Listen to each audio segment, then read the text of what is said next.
Jess and David, thank you so much for joining us here on the Science of Psychotherapy podcast. Fantastic to have you here. Thank you so much, Matt. Thank you, Matt. Nice to be here. And it's Richard here. Kind of everybody knows I'm Dad, Yeah, but I will speak to Jess and David as if I don't know. No, it's just fantastic to have you on. We've been trying to get you on, and actually, to everybody out there, they're listening. It's kind of because I'm Dad that we get Jess, David, I'm because not that hard to get. you are sought after all over the place. So we were really fortunate. We're really grateful to get it because, as we said in the introduction, this is all around your book, See What You Made Me Do, which is just the most extraordinary book. We all knew that, but now the public has been doing it, and we just you've been nominated for everything, but you won the Stellar Book Prize, which was for the best piece of female fiction or non-fiction in Australia, and also that the book is coming out with an American version and an English version very soon. Now, we've just spoken with Emma, who you put forward to us to talk to about, and we've talked about quite a few things, and particularly the coercive control stuff. We'll talk about that a little bit more, but we're just going to get into the guts of this, and it's beautiful having you here, David, because you're a therapist. You're my son-in-law, and as my daughter says, I married a version. No, you didn't. But you're a therapist when we got married. Just so that's right. But who likes Freud can just sit that aside. But your work on shame in the book is very important. So, Matt, what about you? Do you want to take us into a space? Or well, first of all, I'd like to belated congratulations, Jess, for all of the success of the book, and I did see your acceptance speech from that recent award, and we might just grab that and put it in the landing page for this podcast. I think that's an exceptional explanation of your journey in writing this book. And yes, it was wonderful. Yeah, absolutely. So could we just start off with just a little bit of a background about the impetus or motivation for the book, and a little snapshot of the journey that was the creation of this remarkable work? Yeah, so I started writing about domestic abuse at the end of 2014, and the impetus for that was that after Luke Batty was murdered in Victoria, the Victorian government made domestic abuse a real priority. They'd announced a royal commission, and so suddenly it was newsworthy in a way that it never had been before. And early on, before Rosie Batty was made Australian of the Year and the media really cottoned onto it, the editor of the Monthly, who is based in Victoria, wanted me to write a really long feature essay, which was very unusual. 4,500 words at that time to write about domestic abuse was sort of unheard of. And so, you cut forward a year later, after I'd reported on domestic abuse pretty much exclusively for that whole year of 2015, and the idea of being commissioned for a book was even more unheard of. And I guess from my mind, I'd spent 6 months investigating particularly the intersection between domestic abuse and the family law system, and the fact that children are not protected in that system in the way they should be. And at the end of those 6 months, I really was ready to have a break. In fact, I'd actually interviewed for a climate reporting gig with The Guardian, and when I didn't get that, I got a phone call from Black Ink, my publishers, saying, would you like to turn your reporting on domestic abuse into a book?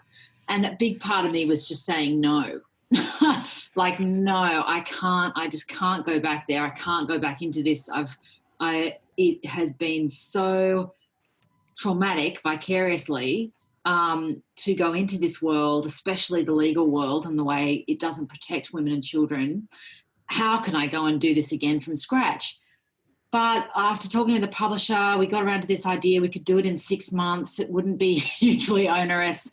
And then, of course, that deadline got smashed. And then the next deadline got smashed. And then 3.5 years later, we had a book. But the journey of writing it was it's sort of too long to go into for a podcast like this.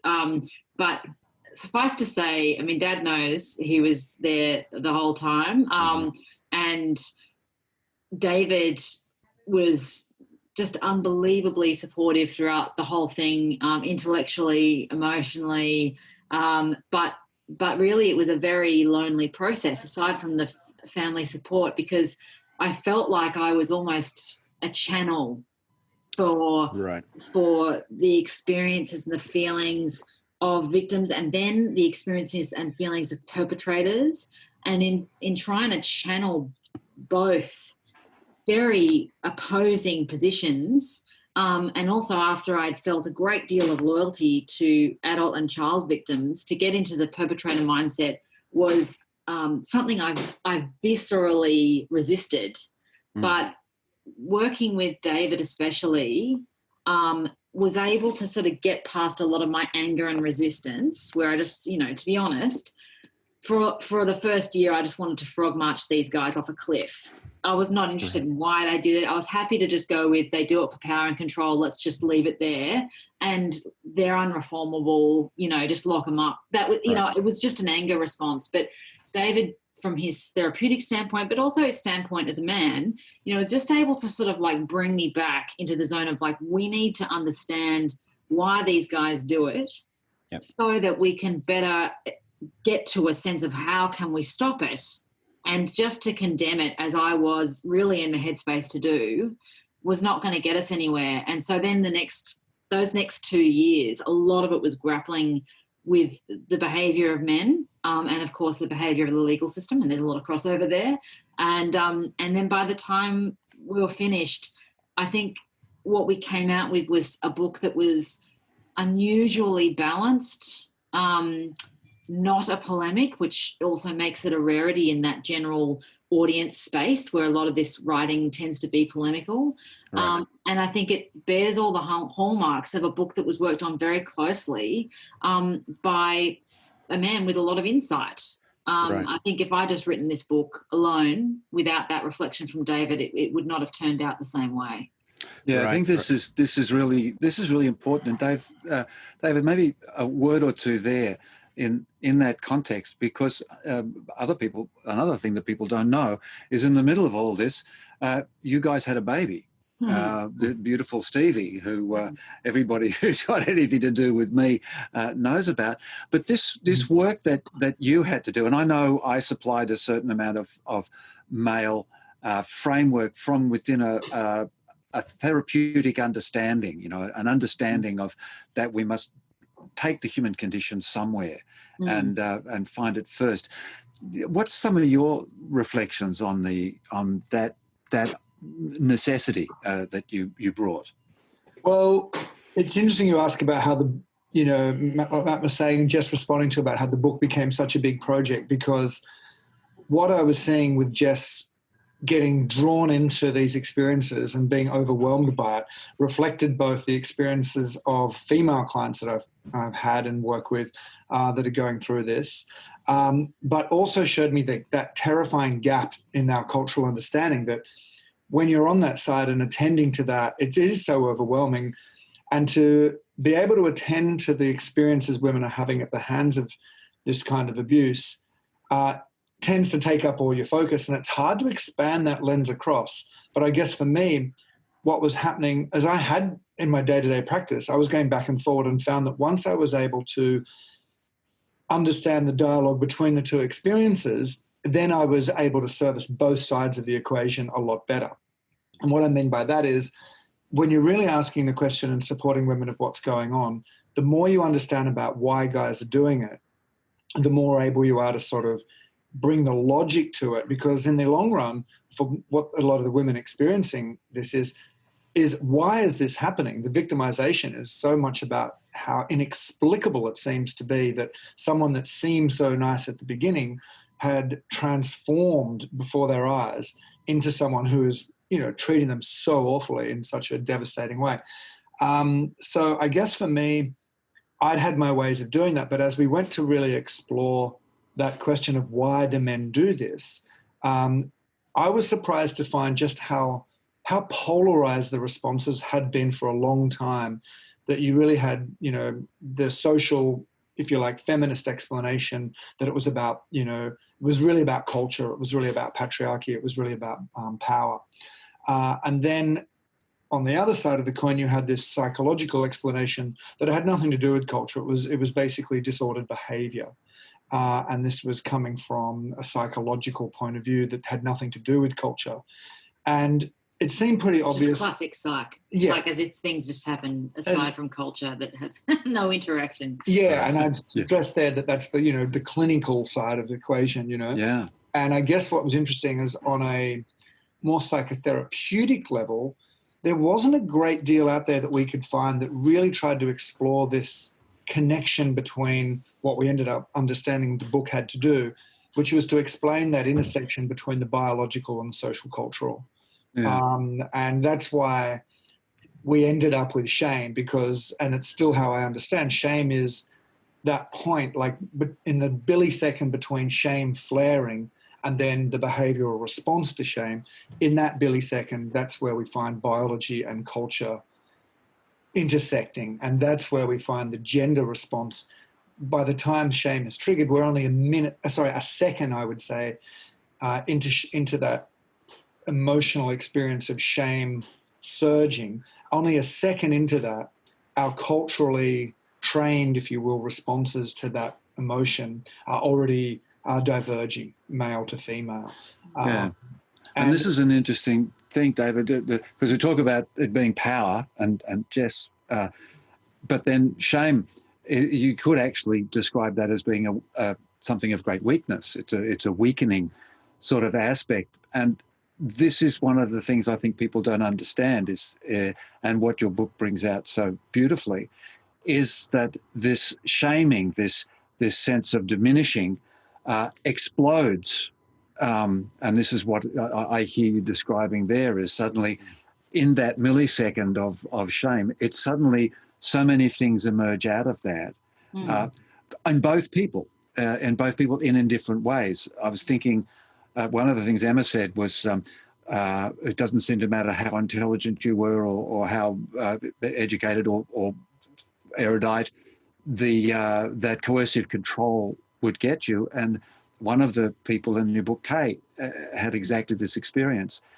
So can you sort of, I know there's sort of about 4 or 5 things, can you blend those all into a bit of a discussion now, this shame, this explosion, this inability to contain and control?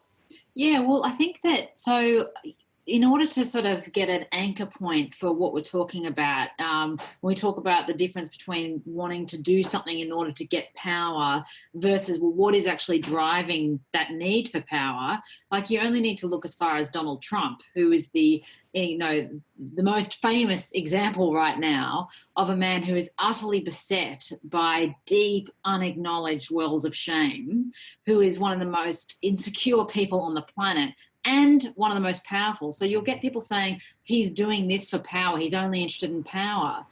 And this is what we did in the book, is it's like, well, but why does he need power so badly that he's willing to, at the moment, burn his country down, right? And exhibiting classic coercive control. Exactly. He coercively controls the nation. He probably coercively controls his wife. Like he is a classic coercive controller. Now, the thing that we know about Donald Trump is he was raised by a father who said that you have to be a killer, and that the only option is to win, right? And nothing else matters. And what we see is Donald Trump, even in this time of enormous national chaos, is still going after small targets on his Twitter feed, right? He's still looking for all of those slights and those humiliations and trying to attack them one by one. This is not someone who is looking for power's sake. He's looking for power to cover up and dispel the enormous sense of shame that he carries every day. It's the classic thing of what a narcissist does, is build a firewall of this grandiose personality, the undiscovered genius, all that sort of thing, which we see so often in domestic abuse perpetrators, in order to basically make it so that that feeling of shame never rises above a perceivable surface, so that you're always one step ahead of it by abusing and controlling other people, you know, and so what we really wanted to do was look beyond, okay, so he does it for power and control, he does it because he can. These were the sorts of answers that were being given by a lot of people in the sector as to why men are abusive in relationships. And it's like, but why is he willing to destroy not only his partner and perhaps his children's life, but even his own life? You know, in the case of so many murder-suicides, or in going to jail, or any number, you know, just being a miserable person who's constantly on guard. Why does he want to do that? And that's why the issues around shame, that got to the heart of it so well, because it's like, it's looking at especially the notion of humiliated fury, which was a concept that was advanced in the early 70s by, you call her pioneering, because there weren't that many female psychoanalysts around at that time, but Helen Block Lewis, who's a Brooklyn psychoanalyst. And she basically showed how humiliated fury was essentially particularly male response to feeling deep unacknowledged shame, in a way that they would dispel that shame by using anger and fury and imposing that on others, and replace the feeling of shame with a feeling of power. And for some, that may be short-lived, that feeling of power, and, you know, lashing out, saying really injurious things, using sadistic violence, whatever it is. That will be that feeling of power, and the flush of it might only last for a few minutes, or it might last for a few days. And then people who aren't actually true sadists and who are actually emotionally attached to their partner will probably come back around and try to apologise for it. And they'll feel sort of a sense of restoration through that whole cycle. It's like, I've reinstated my power. Now I feel terrible. Now we're going to come back together, and we're going to have the closeness that comes after an explosion. But then, of course, the cycle keeps repeating. And so this is where you get what is commonly known as the cycle of violence, where you have an explosion, an apology, a honeymoon phase. So you get back to what a lot of perpetrators want, which is this idealized version of the relationship, where it's like you're in the flush of it. You know, it's all romantic, it's all new again. But then that starts to wear off. You get the build up, and then you get another explosion. That's not the case in every relationship, but it is the case in, you know, you see that repeated time and time again. I've got a friend of mine who's created that exact same model out of his own work. He calls it the flowers and chocolates phase, which is actually one of the most dangerous aspects of the whole thing, because once that starts, you know it's all going to happen again, which is interesting. I think it's interesting, though, like when you're still looking at why this happens and how it comes about, because there's always that thing with domestic violence of these people being so respected and liked in so many other areas of their life, and in relationships, even for periods of their relationship. And then it's this period, this moment, you know, and find this with a lot of the perpetrators I've worked with. They'll come in and they often say that this isn't me, you know, this is one if and when they've got to the point when they're seeing someone and admitting they've got a problem, which is a pretty low percentage, I guess. But really at that point, what we're looking at, well, you know, my job's to reflect back, well, actually it is you. It's not the you project to the world. Yeah. And so what we're, again, really interested in is what happens in that moment of crossover. It's that few seconds. And I think really useful way to conceive of that is, you know, coming out of affect theory and all the rest of it, is this idea of self-states. And quite often these individuals, these guys, in most of their experiences of themselves, they feel, you know, enough in control, reasonably in control. But the context, the circumstantial situation that draws them to a particular experience of a particular self-state that we're really concerned about is that of intimacy. And once intimacy is possible, a self-state, like for most of us in a healthy relationship or someone who doesn't have this problem, we're comfortable with that transition into an intimacy possibility self-state. And we warm to that. We get to be a bit vulnerable. We get to connect. It's still difficult for all of us at different times. We get to let our guard down, right? But I guess what is happening for these guys is that they experience that moment of potential intimacy as a place of complete threat and danger. And dependency. Yeah, well, and the same thing, I guess, because there's that moment then, I don't think they even think about it. It's not conceived. It's just danger. It's like something's going on here where I could let my guard down, but everything about their training has told them you cannot let your guard down. And yet there's no demonstrable reason why they shouldn't. And it's at that point that the partner, when a guy is struggling with this, can sort of have that moment where they go to sort of pull away, or they're just pausing, and the guy is left with their own dilemma about why can't they connect at this point? Why can't they open themselves into the next moment where they could be intimate, where they could let themselves be vulnerable? And I think that's that moment. That's a really triggering moment for a lot of these guys, because they don't understand why. And this is where the shame factor would come into it. As therapists, what we're all thinking there is, well, there's obviously repressed material. There's obviously unfinished business here. And that's our job there, to sit with them and work with them and try to hold the space to let them settle into that and find out that what they're afraid of is actually something from the past, that the present is opening them towards.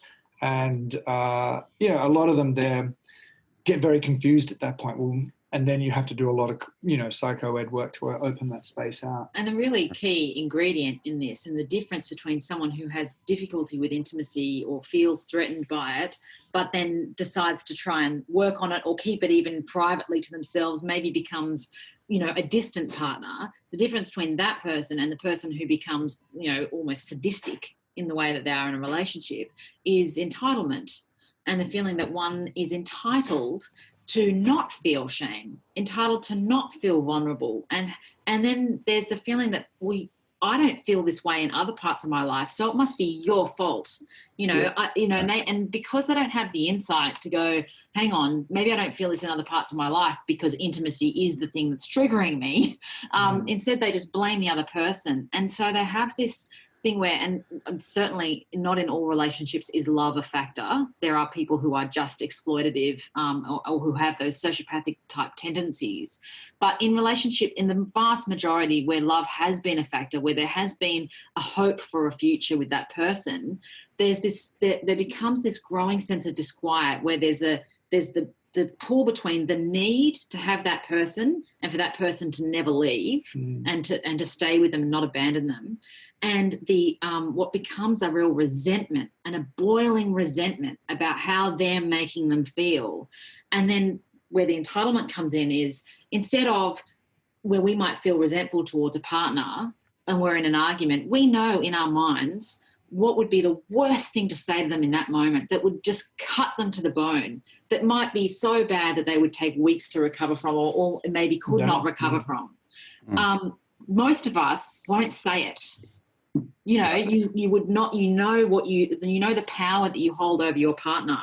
Yeah. What happens in these abusive relationships is they use it, and they use it time and time again. And as they see the degradation process going on in their partner, they feel more powerful in the relationship. They feel more confident. They feel less like they have to worry about their partner leaving, because how are they going to find anyone else in this degraded state? And so this whole thing where humiliation becomes the core of the abusive process, and that might be achieved through sexual abuse, physical abuse, emotional abuse, doesn't really matter. It's that humiliation becomes the weapon through which to get a sense of security, or as one perpetrator defined it, a sense of counterfeit intimacy, where I'm in control at all times. And where, as another guy said to me, it's like when you set the parameters, even a polite request is a threat.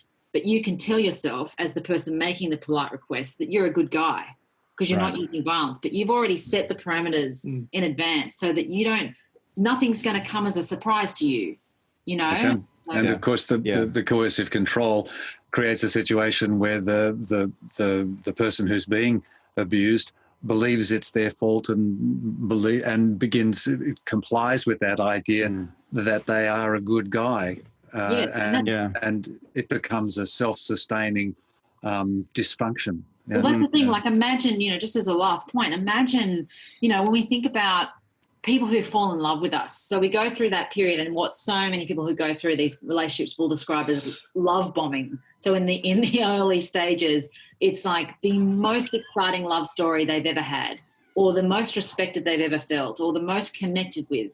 And so you get that close to someone and you share with them everything about you, and they fall in love with you. And then you see that person start to turn on you and to say things to you that are just horrific about you.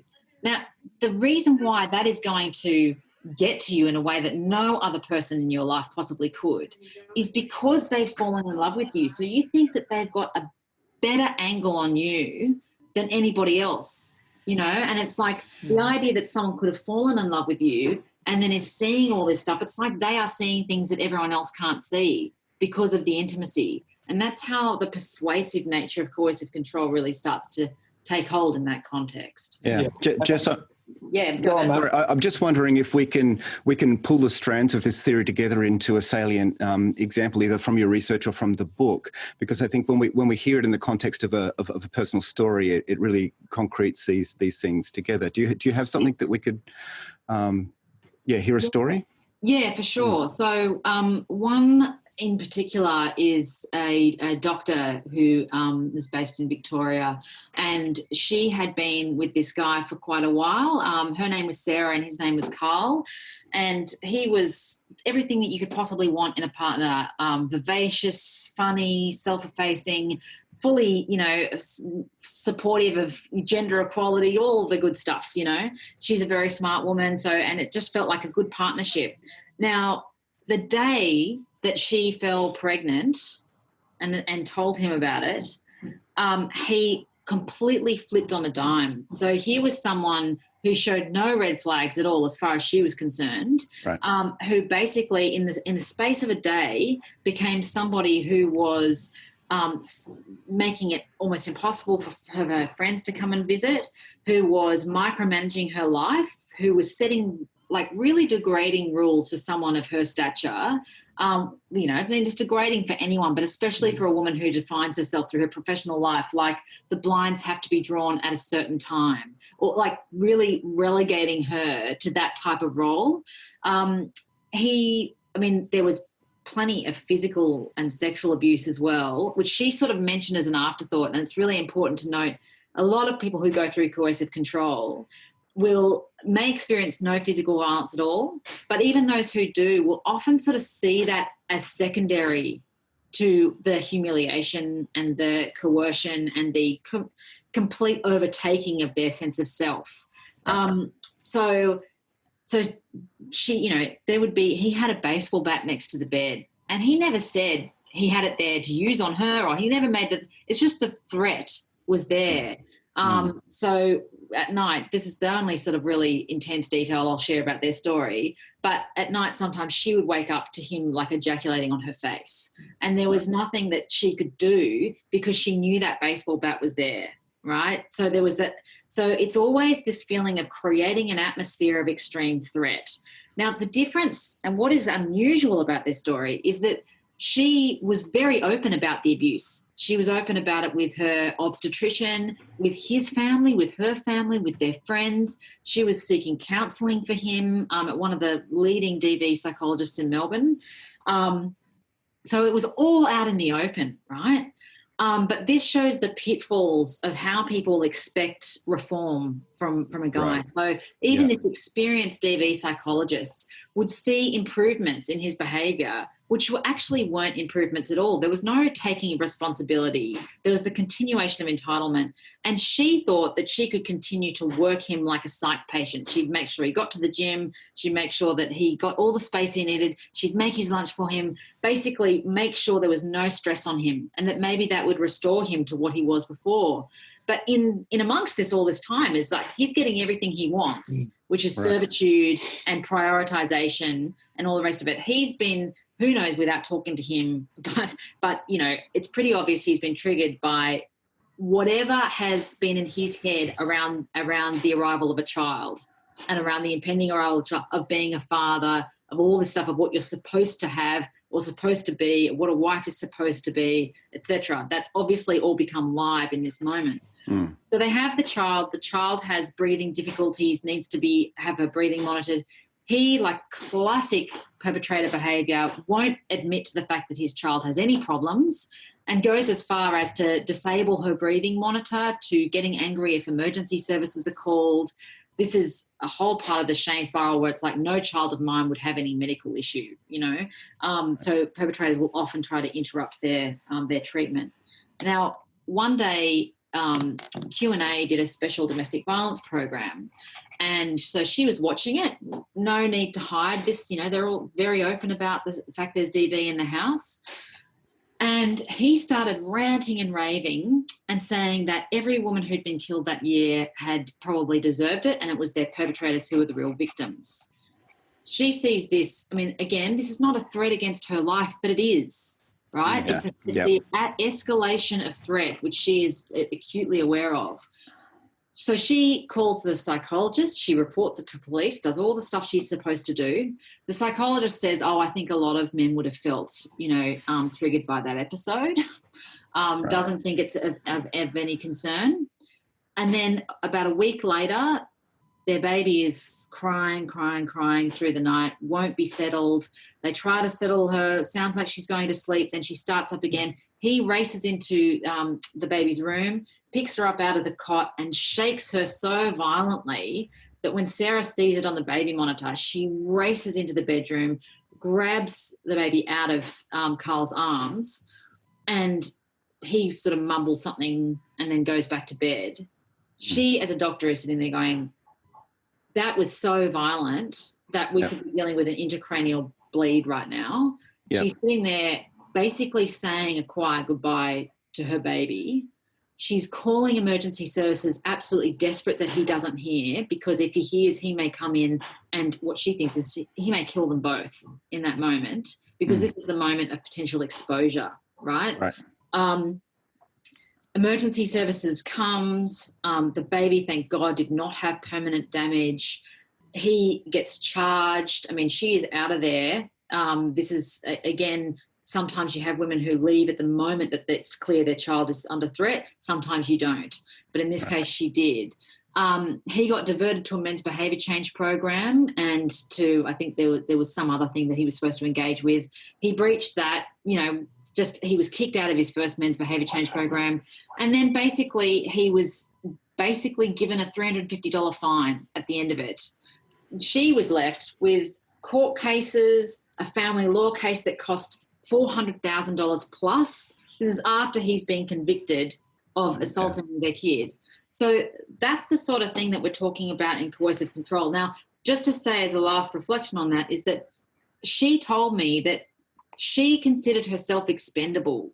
So in classic form of what happens in coercive control is that the perspective of the victim is shifted across to make the perpetrator the priority, because basically they have to in order to second guess what the perpetrator is going to demand, so that they're not punished for failing to anticipate it, and they are drawn into their worldview. So for her, because she's a strong, intelligent person, her thing was, I can fix this. I am skilled enough to fix this. I am not going to be just, throwing my marriage out. This means a lot to me. And so I am expendable. I will take whatever he throws at me to fix this. And so I guess, but as soon as the child was threatened, that was the breaking point for her. But, even though she went and left, went and did the charges, all the rest of it, it was, many years before her life was not being impeded on and endangered by this man. Yeah, this leads us to the thing, David. From the point of view of what we're doing, talking to therapists, is there a therapeutic strategy? Is what I just wrote down in my notes, and what we're hearing in that particular story, it seems that the strategies are pretty difficult to determine and decide. Well, I guess that's where we have to work as therapists to discern whether somebody is capable of reforming or not. And I suppose what we found writing the book and exploring, well, Jess writing the book and me supporting her around that with that chapter, is putting guys on a spectrum, and at the shallow end, you've got the kind of guys who may turn up in our therapy rooms who are prepared to admit they've got a problem, open to the idea of working on it. And then you've got other people at the other extreme end who might also turn up in your room, but they have a very different agenda. And that's what you were talking about, this counterfeit experience, where they actually are enjoying the manipulation of the process. And we're getting right up into psychopathic, sociopathic territory. But not even, doesn't need to. Yeah. But this is what Emma was saying in our last episode, that those sort of guys, therapy is not the place for them. No. Yeah. There has to be other. Exactly. That's the thing also, because turn... of men's behaviour change programs, just as a quick point, is that, often the men's behaviour change facilitators will get a certain, image of what the men are doing and how they're reforming, but then they talk to the partners, as they have to in these programs, and they find out that the presentation that he's bringing to group is utterly different to what he's bringing home. So at that point, what's the right cultural response? And I think it's incumbent upon us as therapists to think about how we respond to females in this situation as well, and helping them to get a sense of where this person is really at, whether they're performing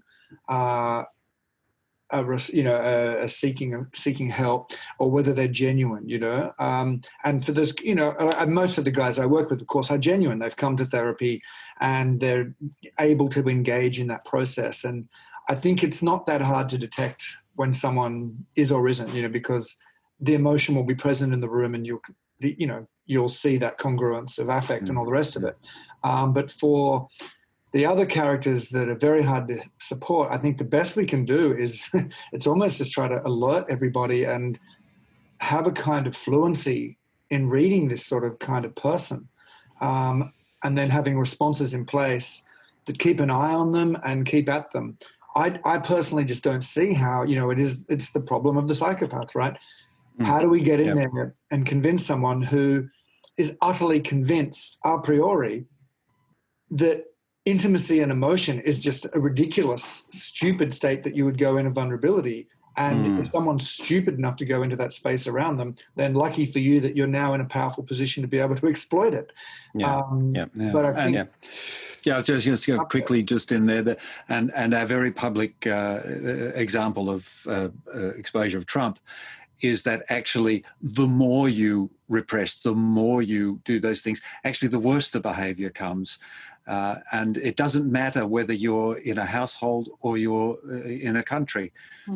This is a framework of behaviour that is persisting and persistent and pervasive, and it's surprising. But it is by reading a book like See What You Made Me Do and some of the other ones that are out in the marketplace that we as therapists can learn something, because your sensitivity, David, to what this is about and how this is about, of course, is a million times heightened now because of the work you've done. And I think that's the vital thing for therapists. That's what we were talking to Emma again, about this groundswell. We need to change, society from the bottom up. Because one of the horrifying things about the story, Jess, that you've just told is that the professionals that were privy to some of what was going on really didn't do anything effective. And that is as horrifying as what is actually going on in the relationship. Yeah, and not to mention the fact that she was throughout responsible for her own safety. She was made to be responsible for her own safety. And I guess it's an underestimating of what these men can be capable of. It kind of calls into question whether actually the private therapeutic process is appropriate for somebody who's using violence in their relationship when there is not a consultation process going on with their partner or their ex-partner.